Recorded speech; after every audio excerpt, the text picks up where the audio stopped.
चाल संसार में सबकी सबसे अलग है। क्यों? तुम तीन लोक के स्वामी हो, नंदी की सवारी है। आप महाराज तीनों लोकों के स्वामी हो, लेकिन सवारी आपकी काहे की? नंदी की सवारी है। और भगवान शिव के भक्त किस प्रकार के हैं कि महाराज हाथ में भस्म लिया और पूरे शिवलिंग में चिपड़ दिया और स्वयं भी लगाया। क्योंकि कहा जाता है ना, जिस देवता की पूजा करो महाराज उस देवता का स्वरूप ही प्राप्त होता है। अगर आप महाराज भैरव बाबा की पूजा करने लगोगे तो भैरव बाबा को प्राप्त हो जाओगे अंत में। और अगर आप कन्हैया की पूजा करने लगोगे तो भगवान कन्हैया का स्वरूप, कन्हैया का आकर्षण आपको प्राप्त होगा। और महाराज शास्त्र कहता है अंत भला तो सब भला। तो महाराज इस युग में तो देवताओं की सेवा वंदना अर्चना कम करने वाले हैं, लेकिन भूतों की प्रार्थना ज्यादा होती है। भूतों की ज्यादा प्रार्थना होती है। लेकिन श्रीमद् भागवत जी की कथा उन भूतों के मरणोपरांत भी करा दी जाए तो उन्हें भी मोक्ष को प्राप्त होता है। बोलो गोविंद भगवान की जय। आज महाराज बड़ा ही सुंदर वर्णन प्रारंभ हुआ और सूत जी कहते हैं सौनकादि मनु महाराज के दो पुत्र भी हैं, प्रियाव्रता तनोत्पादौ सतरूपा पते श्रुतौ वासुदेवस्य कल्याणक्षया जगता स्थितः। महाराज उनके दो पुत्र और हैं, एक का नाम है उत्तानपाद और महाराज एक का नाम है प्रियव्रत। प्रियव्रत और उत्तानपाद, प्रिय माने अच्छा और व्रत माने प्रतिज्ञा। प्रिय माने अच्छा और व्रत माने प्रतिज्ञा।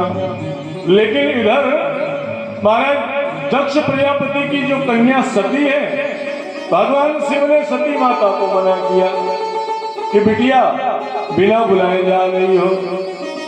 आप जब विवाह संस्कार कराते हैं तो उस विवाह संस्कार में अगर 7 वचन कन्या को सुनाए जाते हैं तो महाराज 5 वचन वर के भी होते हैं। और वर के उन 5 वचनों में क्या होता है? क्यों पंडित जी? उद्याने मध्यपाने च। भगवान शिव ने भी कहा कि हे पार्वती, उद्यान माने जंगल और उद्यान माने वन, जंगल और वन। और उद्यान माने महाराज क्या होता है? ये मोती झील और फूलबाग जैसे मैदान, इनको भी उद्यान कहा जाता है। इतने बड़े उद्यान में भी आपको अकेले नहीं जाना चाहिए। अगर ये स्वीकार हो तो हमारे वाम में, अगर तुम्हें भी ये स्वीकार है तो हमसे विवाह करो।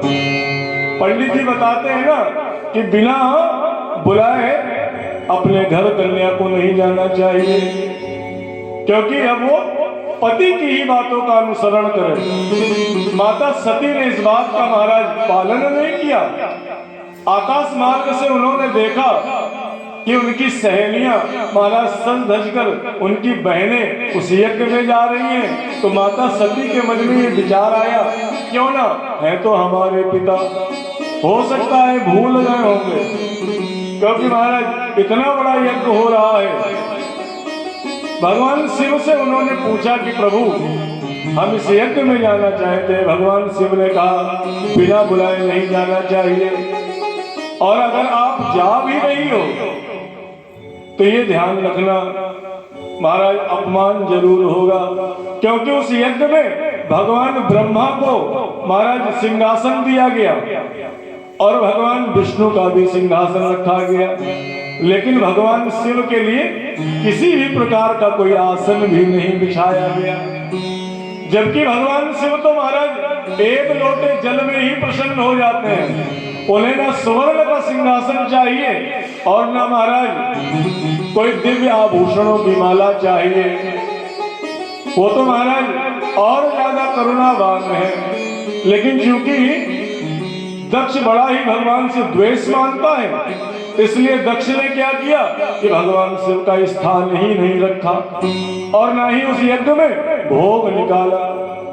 आज महाराज सूत जी कहते हैं, शौनकादि ऋषियों ध्यान से सुनो, माता सती ने भगवान शिव की बात नहीं मानी और माता सती को प्राणों की आहुति देनी पड़ी। क्योंकि जब माता सती उस यज्ञ में पहुंची तो उन्होंने देखा कि हमारे स्वामी का भी स्थान नहीं है, तो उस यज्ञ कुंड में ही माता सती ने अपने प्राणों की आहुति दे दी। माने गोविंदाय नमो नमः। इधर भगवान शिव को क्रोध आ गया, भगवान ने अपनी एक जटा उखाड़ कर फेंकी और उससे महाराज भगवान का गण उत्पन्न हुआ। जिस गण का क्या नाम था? जिस गण का वीरभद्र नाम था। और वीरभद्र ने महाराज उस यज्ञ में जाकर पूरे यज्ञ को ही विध्वंस कर दिया। महाराज वहां शास्त्र में कई जगह पढ़ने में आया कि महाराज वहां पर वशिष्ठ ऋषि इत्यादि सभी विराजमान थे, जिन्होंने ऐसे ऐसे मंत्रों का आवाहन कर दिया कि प्रेत रूपी किसी भी प्रकार का कोई राक्षस यज्ञ का कुछ बिगाड़ न पावे।